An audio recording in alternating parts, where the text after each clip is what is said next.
ఓం నమో వెంకటేశాయ. గురుర్బ్రహ్మా గురుర్విష్ణు గురుర్దేవో మహేశ్వరః గురుః సాక్షాత్ పరం బ్రహ్మ తస్మై శ్రీ గురవే నమః. జటిలం చీరవసనం దండకారణ్యవాసినం మునివేషధరం ధ్యాయేత్ అరణ్యేకాండ ఉత్తమే. శ్రీరామచంద్ర పరబ్రహ్మణే నమః. అథ శ్రీమద్ రామాయణే ఆదికావ్యే అరణ్యకాండే సప్తచత్వారింశః సర్గః. దద్యాన్న ప్రతిగృహ్ణీయాత్ సత్యం బ్రూయాన్న చానృతం ఏతద్బ్రాహ్మణ రామస్య ధ్రువం వ్రతమనుత్తమం. సాధువు వేషంలో వచ్చినటువంటి రావణాసురుని వద్ద సీతాదేవి తన భర్త అయినటువంటి రాముని యొక్క గొప్ప విశేషమైనటువంటి గుణములను ప్రతిపాదిస్తూ తాము వనవాసానికి రావడానికి గల కారణములను, ఆ వనవాసానికి వచ్చినప్పుడు తమ యొక్క వయస్సును అన్నింటినీ కూడా వివరంగా తెలియజేసి మరి కైకేయీదేవి చెప్పినటువంటి మాటను విని, రామచంద్ర, నీ తండ్రి ఆజ్ఞగా నేను చెబుతున్నాను, భరతునికి పట్టాభిషేకం చెయ్యాలి, అందుకోసమని నీవు వనవాసానికి వెళ్ళిపోవాలి అని చెబితే రాముడు ఏమాత్రము కూడా చెలించకుండా, బాధపడకుండా దృఢమైనటువంటి నియమం, వ్రతము కలిగినటువంటి వాడు. ఏమిటది? తండ్రి ఏది చెబితే అది పాటించడమే తన కర్తవ్యము అనే పితృవాక్య పరిపాలన అనే వ్రతము కలిగినటువంటి వాడు. కావున ఏమాత్రము సంకోచించకుండా, బాధపడకుండా వనవాసానికి బయలుదేరి వచ్చేశాడు రామచంద్రమూర్తి అని చెప్పి రాముడి యొక్క లక్షణాన్ని ప్రతిపాదిస్తూ, నా భర్త రాముడు ఇచ్చేవాడే కానీ ఎవరి దగ్గర పుచ్చుకునేవాడు కాదు అని అంటూ, ఇంకా ఇంతకుముందు చెప్పినటువంటి సన్నివేశముల ద్వారా రాముడి గుణములు ఏవైతే తెలియబడ్డాయో ఆ గుణములనే స్పష్టంగా తెలియజేస్తూ, దద్యాత్ న ప్రతిగృహ్ణీయాత్, రాముడు అందరికీ తన దగ్గర ఉన్నటువంటి వాటిని త్యాగబుద్ధితోటి ఇచ్చేవాడే కానీ ఎవరి వద్ద ఇది కూడా తీసుకోడు, పుచ్చుకోనటువంటి వాడు. సత్యం బ్రూయాత్ న చానృతం, నిజమునే మాట్లాడతాడు తప్ప అబద్ధమును మాట్లాడడు. అదేంటండి, చాలామంది నిజాన్ని మాట్లాడేవాళ్ళు ఎంతోమంది ఉన్నారు. అలా ఎంతోమంది ఉండగా రాముడి గురించి ఇంత ప్రత్యేకంగా చెప్పడంలో ఉద్దేశం ఏమిటి అంటే, దేవతలైనా గంధర్వులైనా ఎవరైనా సరే వారు ఆయా సందర్భములలో, సంకటకర పరిస్థితులలో, అపాయ పరిస్థితులలో కొంత అబద్ధమును ఆడి ఉండవచ్చునేమో, లేకపోతే సత్యమును మరుగుపరిచి ఉండవచ్చునేమో. కానీ రాముడు మాత్రం ఆ విధంగా, అంటే సంకటకర పరిస్థితుల్లో అయినా, అపాయంలో ఆపత్కర పరిస్థితుల్లోనైనా సరే ఏనాడు సత్యమును వీడలేదు, అబద్ధమును ఆడలేదు. అందుకనే రాముడు సత్యవంతుడు అనే విషయాన్ని ప్రత్యేకంగా తెలియజేస్తున్నది. సత్యం బ్రూయాత్ న చానృతం, అబద్ధమును ఆడేటటువంటి ప్రసక్తే లేదు. అందుకనే ఇంకా చెబుతున్నది, కావున బ్రాహ్మణ, ఓ సాధు, నా భర్త ఇంత గొప్పవాడయ్యా, ఏతద్రామస్య ధ్రువం అనుత్తమం వ్రతం. ఇలా సత్యమును మాట్లాడటము, సత్యమును పాటించడము, ధర్మమును అనుసరించడమే రాముని యొక్క ఉత్తమమైనటువంటి, అనుత్తమము అంటే ఇంతకు మించినటువంటి ఉత్తమమైనది ఇంకేదీ లేదు అన్నమాట. అంటే రాముడు ఆచరించేటటువంటి అనుత్తమమైనటువంటి గొప్పదైనటువంటి వ్రతము ఇదే. అందుకనే కదా సత్యేన లోకాన్ జయతి దీనాన్ దానేన రాఘవ అని చెప్పి సత్య ప్రతిజ్ఞతోటి, సత్య సంధతతోటి రాముడు సమస్తమైనటువంటి లోకములలో మేటి అయినటువంటి వాడు, సమస్తమైన లోకములలో కూడా గెలుచుకున్నటువంటి వాడు అని చెప్పి పూర్వం కూడా చెప్పుకున్నాం కదా. మరి ఆ మాటనే ఇక్కడ సీతాదేవి చెబుతూ ఇదే రాముని యొక్క ప్రత్యేకత, ఇదే రాముని యొక్క విశేషమైనటువంటి వ్రతము అని అంటున్నది. మరి ఇక్కడ చూడండి, దద్యాత్ ఆశ్రయించినటువంటి వారి ఎవరికైనా, కోరినటువంటి వారి ఎవరికైనా సరే వరములను ఇవ్వటానికి సిద్ధంగా ఉండేటటువంటి వాడు అటువంటి త్యాగబుద్ధి కలిగిన వాడు అని. పరమాత్మ యొక్క లక్షణం, ఎవరు తనను రక్షించమని చెప్పి ప్రార్థిస్తారా, ఎవరిని తాను రక్షించాలా అని చెప్పి ఎదురు చూస్తూ ఉంటారట. అలా ఎదురు చూచి వారిని రక్షించడమే తన కర్తవ్యంగా భావిస్తాడు. అందుకనే దద్యాత్ అని చెప్పి అన్నది. అలాగే నా ప్రతిగృహ్ణీయాత్, ఎవరి దగ్గర నుంచి అయినా ఏదైనా గ్రహించాలి అంటే మన దగ్గర లేకపోతే, లోటు కనుక ఉంటే, కనుక లోటుగా ఉంటే అప్పుడు పక్కవారి దగ్గర నుంచి లేదా ఎవరినో అడిగి తీసుకోవాలి. పరమాత్మకు ఏ లోటు ఉండదు కావున ఎవరిని అడిగి తీసుకోవలసినటువంటి అవసరము, ఎవరి దగ్గర నుంచి గ్రహించవలసినటువంటి అవసరమే లేదు. అంటే అవాప్త సమస్త కాముడు పరమాత్మ. అందుకనే నా ప్రతిగృహ్ణీయాత్, ఏది కూడా ఎవరిని అడిగి ఎవరి దగ్గర నుంచి కూడా రాముడేమీ తీసుకోడు అని చెప్పి అంటూ మరి రాముడి యొక్క గొప్పతనాన్ని చెప్పి, మరి ఆ రాముడికి అనుజుడైనటువంటి రామానుజుడు లక్ష్మణుని యొక్క గొప్పతనాన్ని చెబుతూ తస్య భ్రాత చ ద్వైమాత్రః లక్ష్మణో నామ వీర్యవాన్ రామస్య పురుష వ్యాఘ్ర సహాయ సమరేరిహా. తస్య అటువంటి రామునికి తగినటువంటి తమ్ముడు కూడా ఉన్నాడయ్యా. రామస్య భ్రాత, రాముని యొక్క తమ్ముడు. తమ్ముడు అంటే ఎలాగంటే దానికి చెబుతున్నది ద్వైమాత్రః, ద్వయోర్మాత్రోరపత్యం అని చెప్పి అంటూ, అంటే రామునికి సవతి కొడుకు అని చెప్పి అంటూ, అలాగా లక్ష్మణో నామ, సుమిత్రా కుమారుడైనటువంటి లక్ష్మణుడు అనే పేరు కలిగినటువంటి వాడు, వీర్యవాన్ గొప్ప పరాక్రమవంతుడు, పురుష వ్యాఘ్ర పురుషులలో శ్రేష్ఠుడు, సమరే అరిహ యుద్ధంలో నిలబడితే శత్రువులను సంహరించడంలో వెనకాడనటువంటి వాడు, గొప్ప పరాక్రమం కలిగినటువంటి వాడు అని చెప్పి. చూడండి, రాముని యొక్క ఆర్తనాదాన్ని విన్నప్పుడు లక్ష్మణుడు ఆ ఆశ్రమం నుండి తాను కదలను, మా అన్నగారికి వచ్చినటువంటి ఆపదేమీ లేదు, నేను నిన్ను రక్షిస్తూ ఇక్కడే ఉంటానమ్మా అని చెప్పి లక్ష్మణుడు అన్నప్పుడేమో లక్ష్మణుణ్ణి అనగూడనటువంటి మాటలన్నీ కూడా కులపాంసన అని చెప్పి అని, క్రూరమైనటువంటి స్వభావం కలిగిన వాడా అని చెప్పి, తన మీద దురుద్దేశాన్ని కలిగిన వాడా అని చెప్పి ఈ విధంగా నిందించింది. అంటే అలా నిందించడంలో కారణం లక్ష్మణుణ్ణి అక్కడ నుంచి రాముడి దగ్గరికి పంపించడం కోసమే తప్ప సీతాదేవికి లక్ష్మణుడు అటువంటి స్వభావం కలిగిన వాడు అని పరిపూర్ణమైనటువంటి ఉద్దేశ్యము లేదనమాట.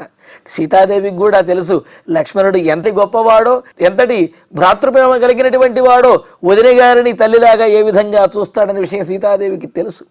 అయినప్పటికీ కూడా ఆవేశంలోనూ, అదేవిధంగా తన భర్తకి ఏదైనా ఆపద వచ్చేస్తుందేమో అనే ఆ ఆవేదనతోటి, ఉత్కంఠతోటి లక్ష్మణుని నిందించి ఆ విధంగా పంపించింది. కానీ లక్ష్మణుని మీద సీతాదేవి యొక్క ఉద్దేశ్యం మాత్రం ఇదే అనమాట. లక్ష్మణుడు గొప్ప పరాక్రమవంతుడు, పురుష శ్రేష్ఠుడు, అన్నగారి కోసం అని చెప్పి ఎంతటి త్యాగానికైనా సిద్ధపడేవాడు అనేదే సీతాదేవి యొక్క ఉద్దేశం. మరి ఆ ఉద్దేశాన్ని ఇక్కడ సాధువు వేషంలో ఉన్నటువంటి రావణాసుడికి తెలియజేస్తూ అని అంటున్నది, సమరే అరిహ, యుద్ధంలో ఆ లక్ష్మణుడికి ఎదురు అనేది లేదు అని చెప్పి అంటూ, సహాయ, ఎల్లప్పుడూ రాముడికి సహాయకుడిగా ఉండి రాముడిని ఎల్లప్పుడూ కూడా సేవిస్తూ ఉండేటటువంటి వాడు అని చెప్పి మరి ఆ లక్ష్మణుడు కూడా వనవాసానికి వచ్చాడనే విషయాన్ని చెబుతూ, సభ్రాత లక్ష్మణో నామ ధర్మచారీ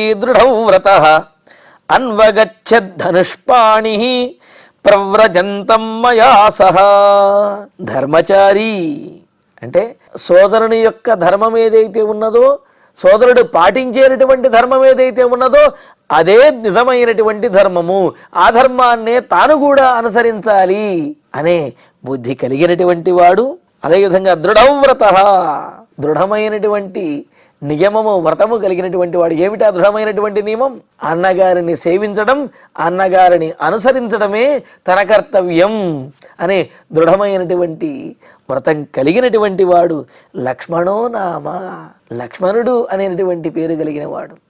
అందుకనే బాలకాండలో కూడా లక్ష్మణో లక్ష్మి సంపన్న బహిప్రాణ ఇవాపర అని చెప్పి అంటూ లక్ష్మణుడు రామసేవ అనే లక్ష్మితో కూడినటువంటి వాడు, సంపద కలిగినటువంటి వాడై రాముడికి ఎంతటి ఆత్మీయుడు అంటే బహిప్రాణ ఇవాపర, రాముడి యొక్క ప్రాణం బయట తిరుగుతూ ఉన్నది అని అంటే అది లక్ష్మణుడి రూపంలో తిరుగుతున్నది అని అర్థంట. అంటే రాముని యొక్క ప్రాణ సమానమైనటువంటి వాడు, బహిప్రాణం వంటి వాడు లక్ష్మణుడు అనే విషయం అక్కడ చెప్పారు కదా.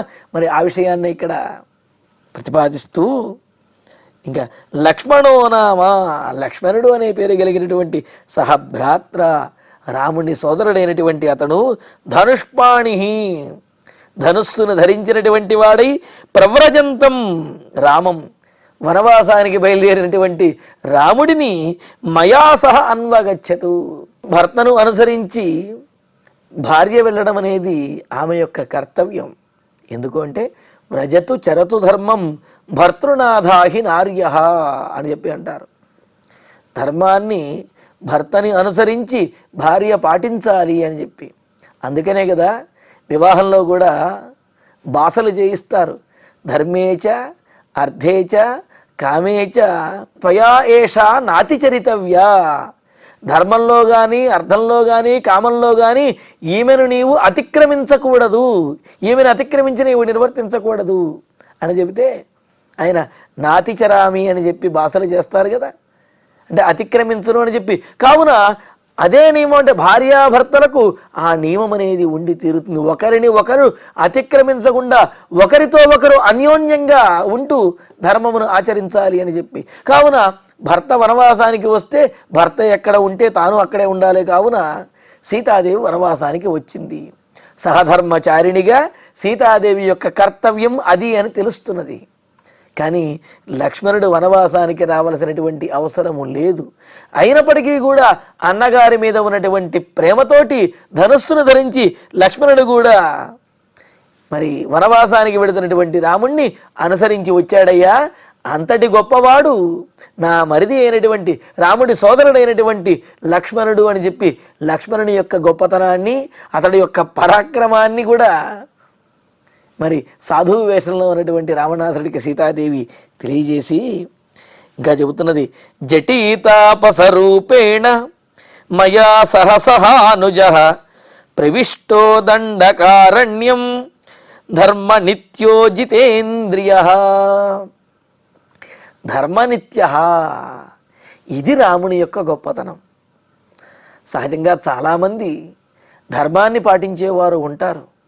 కానీ ఆయా సందర్భాలను బట్టి ఆ ధర్మాల్లో ఉన్నటువంటి ధర్మ సూక్ష్మాలు ఏవైతే ఉన్నాయో వాటిని ఆసరాగా, వాటిని అవకాశంగా తీసుకుని ఈ ధర్మంలో కొంత వెసులుబాటుని తీసుకోవటానికి ప్రయత్నిస్తూ ఉంటారు. కానీ రాముడు వెసులుబాటులు, అవకాశములు ఇటువంటివేమీ తీసుకోకుండా పరిపూర్ణంగా ఎల్లప్పుడూ కూడా సర్వకాల సర్వదేశ సర్వావస్థల యందు కూడా ధర్మమును పాటించినటువంటి వాడు. కావుననే ధర్మ నిత్య అని రాముడి గురించి చెబుతున్నది సీతాదేవి. ధర్మనిత్య, ధర్మాన్ని నిత్యము కూడా పరిపాలించేటటువంటి వాడు. జితేంద్రియ, ఇంద్రియములను జయించినటువంటి వాడు. సహజంగా అయితే ఇంద్రియములు వేటినైతే కోరుకుంటాయో మనస్సు వాటి మీద మొగ్గు చూపుతూ ఉంటుంది. మనస్సు ఎప్పుడైతే ఆ ఇంద్రియముల వెనకాల పడిందో ఇంకా ఈ మనిషి కూడా వాటి వెనకాలే విషయముల మీద ఆసక్తితోటి వాటికి బానిసైపోతాడు. కానీ రాముడు ఇక్కడ జితేంద్రియుడు, ఇంద్రియములను అదుపు చేసిన వాడు. కావున మనస్సు కూడా దృఢంగా ఉంటుంది, చురుకైనటువంటి బుద్ధి కలిగినటువంటి వాడు. అటువంటి రాముడు తాపస రూపేణ, తాపస వేషాన్ని ధరించి తండ్రి మాట కోసమని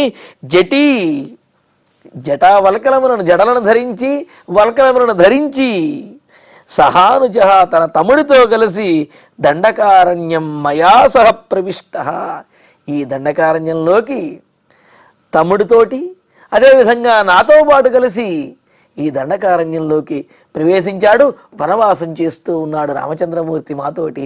అందుకనే మేము ఈ దండకారణ్యంలో ఉన్నాము అని చెప్పి మరి రావణాసురుడు అడిగినటువంటి ఆ సాధువు అడిగినటువంటి ప్రశ్న, ఎందుకని మీరు ఈ దండకారణ్యంలో ఉన్నారు, నీవెందుకు ఇక్కడ ఉన్నావు అనే దానికి కూడా సమాధానం చెప్పేసింది.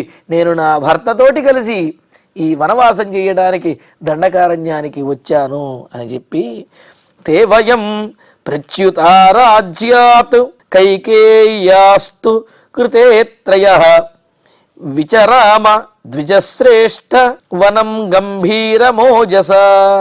ద్విజశ్రేష్ఠ, ఓ బ్రాహ్మణోత్తమ సాధుపుంగవ, కైకేయ్యా కృతే, కైకేయీదేవికి ఇచ్చినటువంటి మాట కోసం, దశరథ మహారాజు కైకేయీదేవికి ఇచ్చినటువంటి మాట కోసమని, ఆమెను ఆనందపరచడం కోసం, తండ్రి మాట నిలబడటం కోసం అని చెప్పి, మరి వయం త్రయః రాజ్యాత్ ప్రచ్యుతాః, మేము ముగ్గురం అంటే రాముడు, భార్య అయినటువంటి నేను సీతాదేవిని, తమ్ముడు లక్ష్మణుడు, మీ ముగ్గురము కూడా రాజ్యాన్ని విడిచి వచ్చేశాము. ఓజస గంభీరం వనం విచరామః. అయ్యో పాపం, వనవాసానికి వచ్చేసారా, ఎన్ని కష్టాలు పడుతున్నాయో పాపం అని చెప్పి ఆ సాధువు అనుకుంటాడని, అయితే వనవాసానికి వచ్చేసాం కదా, కష్టాలు పడుతున్నాము అని చెప్పి మా మీద పాపం తలతవలసినటువంటి అవసరము లేదు. రాముడు ఏ విధంగా అయితే దృఢవ్రతం కలిగినటువంటి వాడు, వనవాసానికి వెళ్ళమన్నప్పుడు కూడా ఏమాత్రము సంకోచించకుండా ఆనందంగానే వనవాసానికి వెళ్ళడానికి ఒప్పుకున్నాడు. అలాగే మేము రాముడి కోసమని చెప్పి ఈ విధంగా మేము ముగ్గురము కూడా వనవాసానికి వచ్చి, ఓజస ఎంతో తేజస్సుతోటి, గంభీరంగా బలముతోటి, ఆనందంతో కూడినటువంటి తేజస్సుతోటి గంభీరంగా ఈ వనంలోకి ప్రవేశించి మేము ఈ వనంలో సంచరిస్తూ ఉన్నాము, ధర్మాన్ని పాటిస్తూ ఉన్నాము అని చెప్పి, సమాశ్వస ముహూర్తంతు శక్యం వస్తుమిహ త్వయా ఆగమిష్యతి మే భర్త వన్యమాదాయ పుష్కలం. ఇక్కడ అధిక పాఠంగా రురూన్ గోధాన్ వరాహాంశ్చ హత్వాదాయామిషాన్ బహూన్ అనే ఈ పంక్తి కూడా కొన్ని గ్రంథాల్లో గోచరిస్తున్నది. సరే, ఇక్కడ సీతాదేవి అంటున్నది, మేము ముగ్గురము కూడా ఈ వనవాసానికి వచ్చి ఎంతో గంభీరంగా, అంటే ఏమాత్రము దీనత్వాన్ని పొందకుండా, ఓజస ముఖంలో ఏమాత్రము వర్చస్సు తగ్గకుండా ఆనందంతో ఇక్కడ విహరిస్తూ ఉన్నాము. సరే స్వామి, మరికొద్దిసేపట్లో వేట కోసం వెళ్ళినటువంటి నా భర్త తిరిగి వస్తాడు, కావున ఆయన వచ్చే వరకు ముహూర్తంతో సమాశ్వస. సాధు పొంగవ, మీరు మరికొద్దిసేపు ఈ ఆశ్రమం వద్దే మీరు ఉండండి, కాస్త విశ్రాంతి తీసుకోండి.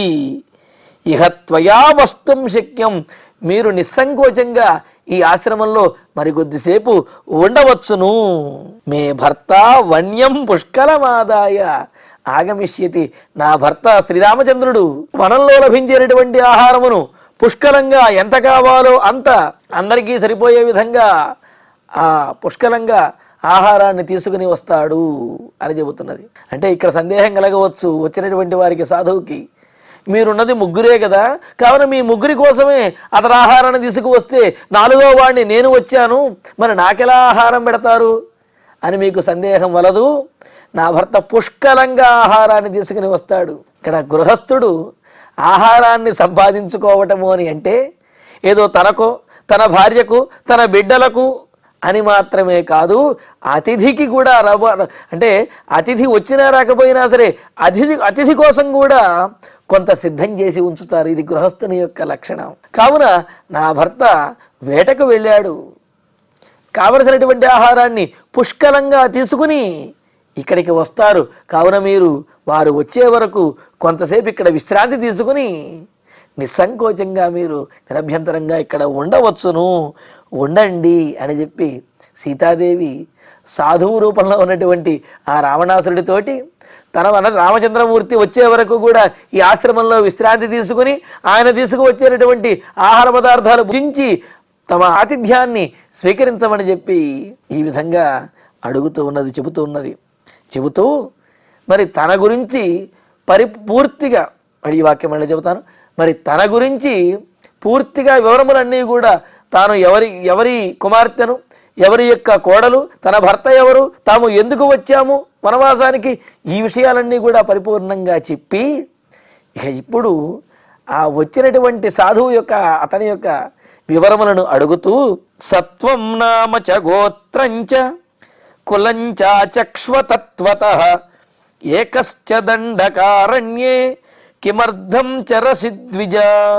సీతాదేవి కూడా సూటిగా అడగవలసినటువంటి విషయములను చక్కగా అడుగుతూ ఉన్నది. ద్విజ, ఓ బ్రాహ్మణోత్తమ సాధుపుంగవ, సత్వం సమాశ్వస్తత్వం అంటే ఇలాగ నేను చెప్పినట్లుగా ఇక్కడ మా ఆతిథ్యాన్ని స్వీకరించి ఇక్కడ కొంతసేపు విశ్రాంతి పొందినటువంటి మీరు నేను అడిగేటటువంటి కొన్ని ప్రశ్నలకు సమాధానం చెప్పండి అని అంటూ నామచ గోత్రంచ, మీ పేరేమిటి, మీ యొక్క గోత్రములేమిటి, కులం అంటే మీరు ఎక్కడి నుంచి వచ్చారు, మీ గృహం ఏమిటి అని అంటున్నారు. ఇక్కడ కుల శబ్దానికి సజాతీయ గణే గోత్రే దేహేపి కథితం అని చెప్పి నిఘంటువుల్లో చెప్పినట్లుగా తన జాతికి సంబంధించినటువంటి వారు, తన గోత్రానికి సంబంధించినటువంటి వారు, తన ఇంటికి సంబంధించినటువంటి విషయములను కుల శబ్దంతో వ్యవహరిస్తారన్నమాట.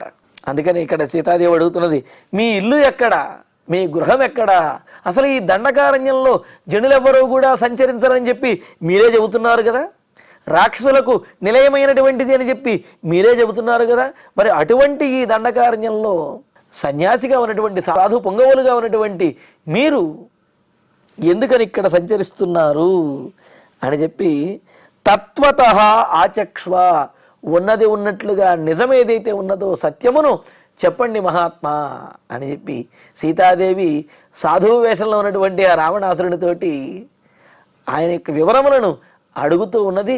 నిజం చెప్పమని చెప్పి అంటున్నది. అయితే ఇక్కడ మరి సాధువు రూపంలో సన్యాసి రూపంలో ఉన్నటువంటి వాడికి కులగోత్రములతోటి సంబంధం ఏమిటండి, అసలు ఇల్లేమిటి, లేకపోతే అతని యొక్క గోత్రం ఏమిటి, ఇవన్నీ ఎలా అడుగుతుంది అని అంటే ఇక్కడ ఇంతటి భయంకరమైనటువంటి దండకారణ్యంలో సన్యాసిలాగా ఉన్నటువంటి మీరు పూర్వాశ్రమంలో ఎక్కడ ఉండేవారు, అసలు ఎక్కడి నుంచి ఇక్కడికి వచ్చారు, ఎందుకని ఈ దండకారణ్యంలో ఉన్నారు అని అడగటం సీతాదేవి యొక్క ఉద్దేశం. అంటే పూర్వాశ్రమంలో ఏ వంశానికి చెందినటువంటి వారు అని చెప్పి. పైగా సన్యాసిగా ఉన్నటువంటి వారు, భిక్షకునిగా ఉన్నటువంటి వాడు ఎక్కడ ఉండాలనే దానికి ధర్మశాస్త్రం చెబుతున్నది భిక్షార్థం గ్రామం ప్రవిశేత్ అని అన్నారు. అరణ్యములలో ఉండాలి అని చెప్పిన మాట వాస్తవం. అయితే ఆ అరణ్యంలో కూడా ఎక్కడ ఉండాలి, గ్రామములకు సమీపంలో ఉన్నటువంటి అరణ్యంలో తపస్సు చేసుకుంటూ ఆశ్రమంలో ఉంటూ భిక్షాటన కోసమని చెప్పి ఆ అడవి నుండి మరలా గ్రామంలోకి వెళ్ళి భిక్షాటన చేసుకుని రావాలి అని చెప్పి స్మృతి తెలియజేస్తున్నది. మరి ఈ దండకారణ్యం ఈ పంచవటీ తీరానికి దగ్గరగా ఏ గ్రామాలు లేవు, మరి భిక్షాటన కోసమని చెప్పి ఈ దండకారణ్యంలో మీరు ఎందుకు సంచరిస్తూ ఉన్నారు అని చెప్పి అడుగుతూ ఉన్నది. అంటే ధర్మశాస్త్రం అంతా కూడా తెలిసినటువంటిది. అయితే మరి ఈ విధంగా అడిగినటువంటి సీతాదేవికి భిక్షార్థి అయినటువంటి వాడు గ్రామములకు సమీపంలో ఉన్నటువంటి అడవిలోనే ఉండాలి అనే నియమం కూడా తెలిసినటువంటి సీతాదేవి ఇక్కడ రావణాసురుని అడుగుతున్నది, మరి దగ్గరలో ఏ గ్రామాలు లేవు కదా, ఎందుకని మీరు ఇక్కడ ఈ అడవిలో భిక్షార్థిగా ఉన్నారు అని చెప్పి అడిగింది. ఇంతవరకు ఆలోచించినటువంటి సీతాదేవి అలా భిక్షార్థిగా వచ్చినటువంటి వాడు కపట సాధువు, కపట సన్యాసి, రాక్షసమాయ అని మాత్రం గ్రహించలేకపోయింది. ఇదే విధి విలాసం అన్నమాట. అయితే ఈ మాట మాత్రం అంటే ఏమిటి, భిక్షార్థిగా ఉన్నటువంటి మీరు ఈ దండకారణ్యంలో ఎందుకు సంచరిస్తూ ఉన్నారు అని అడుగుతూ దండకారణ్యే ఏకశ్చ, ఈ భయంకరమైనటువంటి దండకారణ్యంలో ఒక్కరే మీరు సంచరిస్తూ ఉన్నారు, కిమర్థం చరసి, ఎందుకని ఈ దండకారణ్యంలో మీరు తిరుగుతూ ఉన్నారు అని చెప్పి అడిగింది. రావణాసురుడు ఏ ప్రశ్న అయితే సీతాదేవిని అడిగాడో, మీరు ఎందుకని ఇక్కడ తిరుగుతున్నారు, ఒంటరిగా ఎందుకు ఉన్నావు అని అడిగినటువంటి దానికి సమాధానం చెప్పి అదే ప్రశ్న మరలా సీతాదేవి రావణాసురుణ్ణి అడిగింది. ఈ భయంకరమైన దండకారణ్యంలో నీవు ఎందుకు తిరుగుతున్నారు, మీరు నిజం చెప్పండి అని అడిగింది. మరి సీతాదేవి ఈ విధంగా అడుగుతూ ఉంటే ఏవం బ్రువంత్యాం సీతాయాం రామపత్న్యాం మహాబలః ప్రత్యువాచోత్తరం తీవ్రం రావణో రాక్షసాధిపః. రావణాసురుడు ఒక సాధువు వేషంలో, భిక్షుకుడి వేషంలో వచ్చాడు. సీతాదేవిని అన్ని ప్రశ్నలు అడిగితే సీతాదేవి అన్నిటికీ కూడా రుజువుగా, అంటే రుజుమార్గంలో నిక్కచ్చిగా, చక్కగా, సత్యంగా సమాధానం చెప్పింది. మరలా ఆ సాధువుని సీతాదేవి ప్రశ్న వేసింది, మీరు ఎవరు, ఎందుకు వచ్చారు, మీ ఇల్లు ఎక్కడ, మీరు ఏ వంశానికి చెందినటువంటి వారు, ఇవన్నీ కూడా నిజంగా చెప్పండి, మీరు ఎందుకని ఇక్కడ సంచరిస్తున్నారు అని చెప్పి అడిగింది. ఈ విధంగా రామపత్న్యాం సీతాయాం ఏవం బ్రువంత్యాం, రాముని యొక్క ధర్మపత్ని అయినటువంటి సీతాదేవి ఈ విధంగా ఆ సాధువు వేషంలో ఉన్నటువంటి రావణాసురుణ్ణి అడుగుతూ ఉంటే, మహాబల రాక్షసాధిప, గొప్ప బలవంతుడైనటువంటి పరాక్రమశాలి అయినటువంటి రాక్షస ప్రభువు అయినటువంటి రావణాసురుడు ఉత్తరం తీవ్రం ప్రత్యువాచ. ఇంకా సీతాదేవి ప్రశ్నలకు రావణాసురుడు సమాధానం చెబుతూ ఉన్నాడు. ఆ సమాధానం కూడా చాలా వెంటనే, సీతాదేవి అడిగిన వెంటనే ఏమాత్రము సంకోచించకుండా రావణాసురుడు సీతాదేవికి సమాధానం చెబుతున్నాడు. మరి కపట వేషంలో వచ్చినటువంటి, సాధువు వేషంలో వచ్చినటువంటి, మన్నించాలి ఈ వాక్యం మళ్ళీ చెబుతాను, కపట సాధువు వేషంలో వచ్చినటువంటి రావణాసురుడు సీతాదేవితోటి ఏమని సమాధానం చెప్పాడు అంటే, తన గురించి నిజం చెప్పాడా లేకపోతే అబద్ధం చెప్పాడా? రావణాసురుడి మాటలు విని సీతాదేవి ఏ విధంగా స్పందించింది, ఈ విశేషాలను తరువాతి ప్రవచనంలో తెలుసుకుందాము. ఇక ఇప్పుడు శ్లోకాలను పారాయణ చేసుకుందాము. దద్యాన్న ప్రతిగృహ్ణీయాత్ సత్యం బ్రూయాన్న చానృతం ఏతద్బ్రాహ్మణ రామస్య ధ్రువం వ్రతమనుత్తమం తస్య భ్రాతా చ ద్వైమాత్రః లక్ష్మణో నామ వీర్యవాన్ రామస్య పురుషవ్యాఘ్ర సహాయః సమరేరిహ సభ్రాతా లక్ష్మణో నామ ధర్మచారీ దృఢవ్రతః అన్వగచ్చద్ధనుష్పాణిః ప్రవ్రజంతం మయా సహ జటీతాపసరూపేణ మయా సహ సహానుజః ప్రవిష్టో దండకారణ్యం ధర్మ నిత్యోజితేంద్రియః తే వయం ప్రచ్యుతా రాజ్యాత్ కైకేయాస్తు కృతే త్రయః విచరామ ద్విజశ్రేష్ఠ వనం గంభీరమోజసా సమాశ్వస ముహూర్తం తు శక్యం వస్తుమిహ త్వయా ఆగమిష్యతి మే భర్త వన్యమాదాయ పుష్కలం సత్వం నామ చ గోత్రం చ కులం చాచక్ష్వ తత్వతః ఏకశ్చ దండకారణ్యే కిమర్థం చరసి ద్విజా ఏవం బ్రువంత్యాం సీతాయాం రామపత్న్యాం మహాబలః ప్రత్యువాచోత్తరం తీవ్రం రావణో రాక్షసాధిపః. ఇత్యార్షే శ్రీమద్ రామాయణే ఆదికావ్యే అరణ్యకాండే సప్తచత్వారింశే సర్గే అష్టౌ శ్లోకాః. ఇక ఇప్పుడు క్షమాప్రార్థన మంగళాంతంగా ఈనాటి ప్రవచన పారాయణ కార్యక్రమాన్ని పరిపూర్ణం చేసుకుందాం. యదక్షరపదభ్రష్టం మాత్రాహీనం తు యద్భవేత్ తత్సర్వం క్షమ్యతాం దేవ నారాయణ నమోస్తుతే. కాయేన వాచా మనసేంద్రియైర్వా బుద్ధ్యాత్మనా వా ప్రకృతే స్వభావాత్ కరోమి యద్యత్ సకలం వరస్మై నారాయణాయేతి సమర్పయామి. శ్రియః కాంతాయ కళ్యాణ నిధయే నిధయేర్ధినాం శ్రీవేంకట నివాసాయ శ్రీనివాసాయ మంగళం.